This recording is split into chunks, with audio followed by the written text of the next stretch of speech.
Hello, bienvenue sur ma chaîne. Alors aujourd'hui je me coupe encore de cheveux. Je vais vous parler de ma coloration ratée et également d'un masque réparateur. Tout le monde dit que c'est super bien le masque, donc je vais l'essayer.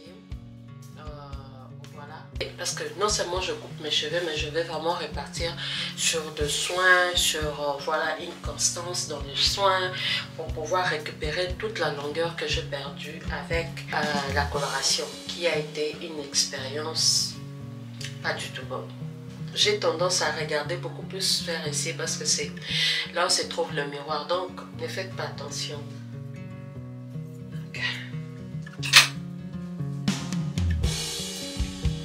Là, je vais maintenant essayer de peigner pour voir s'il y a quelque chose à récupérer.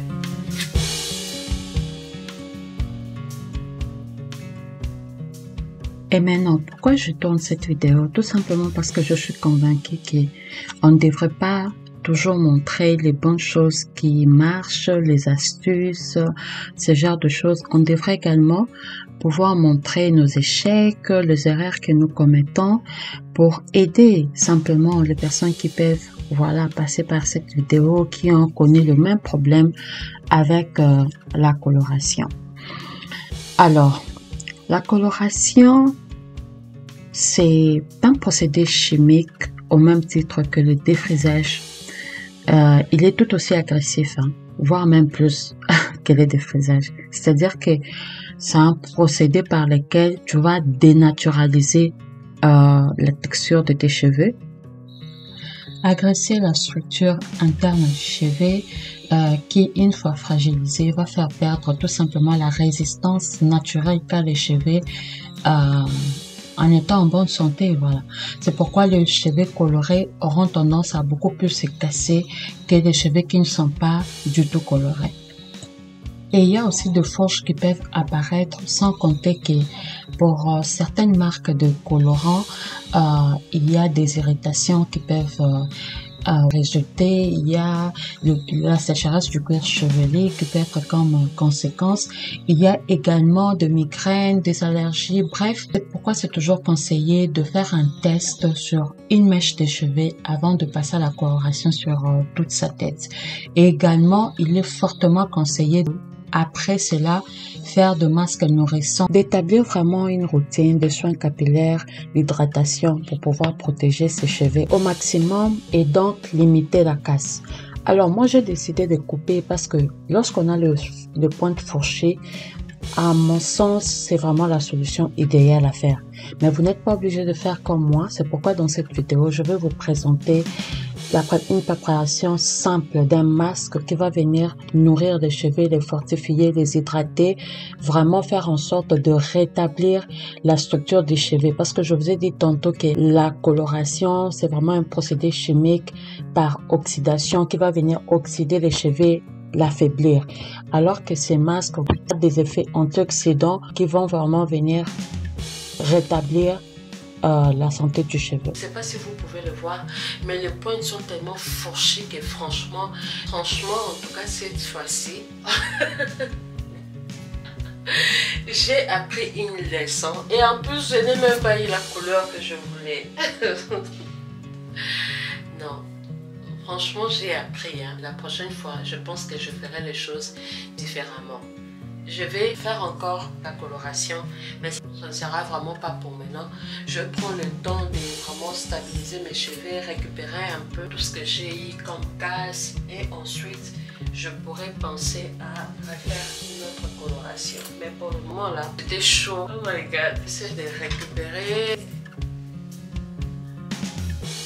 voilà. J'enlève juste la partie qui était plus ou moins colorée. Pas toute la partie colorée en fait, mais beaucoup plus les pointes. Parce que quand les pointes sont fourchées, occasionnent beaucoup plus de casse. Maintenant que c'est plus ou moins bon, je vais maintenant passer à la recette pour préparer mon masque. Et ensuite, je vais passer à l'application. Comme ingrédient de base, j'aurai besoin de l'amidon de maïs, également appelé couramment la maïzena, et j'aurai besoin également de fleurs d'hibiscus, Je ne sais pas si ces fleurs sont encore à présenter, mais comme je le disais tantôt dans la vidéo, elles sont vraiment riches en antioxydants. Donc, elles vont venir rétablir l'écaille de cheveux qui étaient fragilisées par la coloration, ce qui va aller aider à renfermer voilà, la qualité du cheveu et donc à limiter la casse. Je rajoute de l'eau et je pose sur le feu.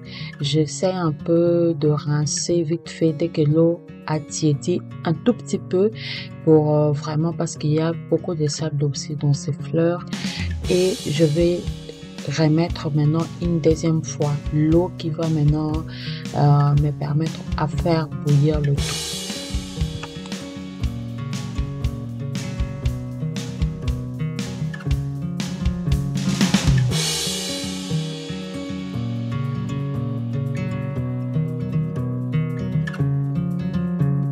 Et pendant ce temps, je vais rajouter, je vais apprêter 4 grosses cuillères de maïzena, mais vraiment la quantité de cet amidon dépend de la longueur et de la densité de cheveux de tout un chacun.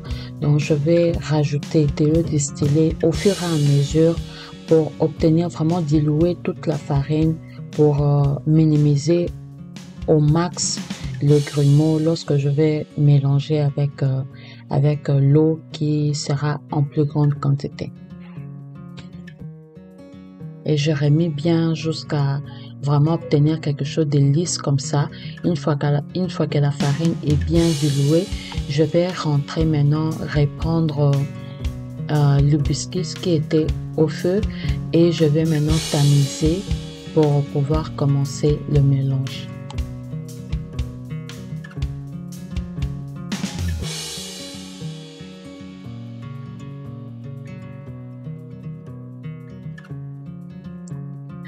Pendant que l'eau est encore chaude, je commence directement à mélanger tout en remuant.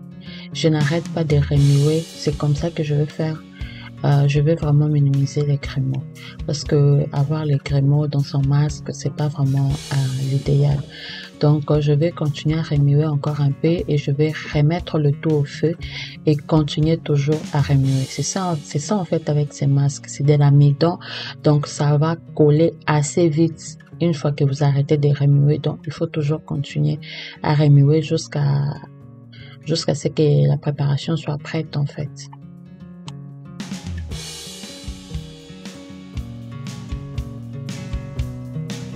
Et si tu remarques que la pâte est un peu plus épaisse que ce que tu voudrais, pas de panique, tu n'as qu'à prendre l'eau du hibiscus qui reste et rajouter au fur et à mesure, tourner, rajouter jusqu'à ce que la consistance soit vraiment celle que tu désires.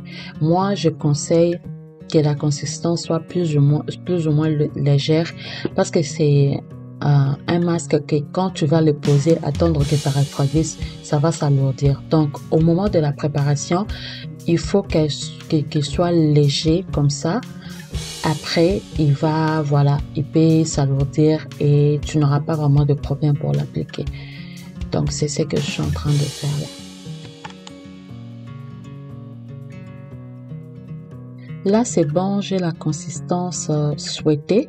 Je vais maintenant sortir du feu et aller encore tamiser juste pour être sûr, pour ne pas avoir des grumeaux dans les cheveux. C'est très désagréable. Et ensuite, c'est un peu plus difficile à faire partir. Donc, je préfère faire comme ça. Au moins, je suis sûre que j'ai quelque chose de lisse, d'homogène. Et voilà. Donc, je vais passer le tout au tamis une dernière fois. Et ensuite, je vais faire quelques ajouts. La maïzena a des propriétés hydratantes. Elle est également très riche en glucides, ce qui va vraiment apporter la douceur, la brillance aux cheveux. Donc, à cela, je vais aller rajouter l'huile d'amande douce qui est très grasse et donc par conséquent idéale pour le cheveu sec et les cheveux abîmés parce qu'elle va les réhydrater vraiment en profondeur jusqu'aux racines, le cheveu et apporter souplesse, apporter brillance, apporter vitalité aux cheveux. Et je vais aller rajouter quelques gouttes d'huile essentielle de tea tree juste parce que il assainit le cuir chevelu et il fortifie les cheveux. Voilà, il aide aussi à la pousse, au démangeaisons, ce genre de choses. Donc voilà, le masque est prêt. Il ne me reste qu'à remuer et à passer à l'application. Je vais mettre mes gants. Alors pour appliquer ces masques, moi je vous conseillerais d'avoir des cheveux propres. Je fais mon shampoing, il y a de cela 2 jours, donc mes cheveux sont propres. Je vais simplement passer à l'application. Voilà mon masque. J'ai laissé un peu trop longtemps, c'est devenu un peu plus lourd, mais c'est pas grave. En appliquant, ça va bien se mélanger dans les cheveux en fait.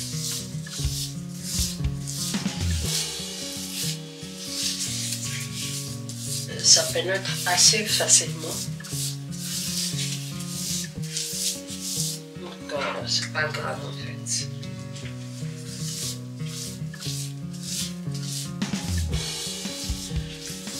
Et aussi que je compte les garder vraiment plus d'1 heure, peut-être 2 heures de temps. Donc cette texture m'arrange en fait.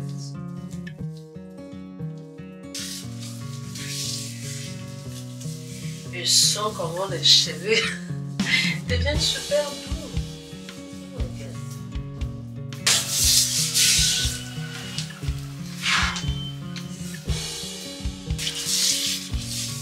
C'est pas pour rien en fait que les gens disent que c'est un défrisant naturel. Parce que moi je l'applique, j'ai vraiment l'impression que je suis en train de mettre du défrisant. Ne me posez pas la question comment je sais à propos du défrisant. J'ai eu à utiliser du défrisant. Comme je pense que la plupart de femmes africaines, j'ai eu à le faire il y a longtemps. Mais bon, ce sont des choses qui ne s'oublient pas en fait. Tu sens comment les cheveux deviennent super doux. J'essaie vraiment de faire pénétrer le masque. J'aime beaucoup.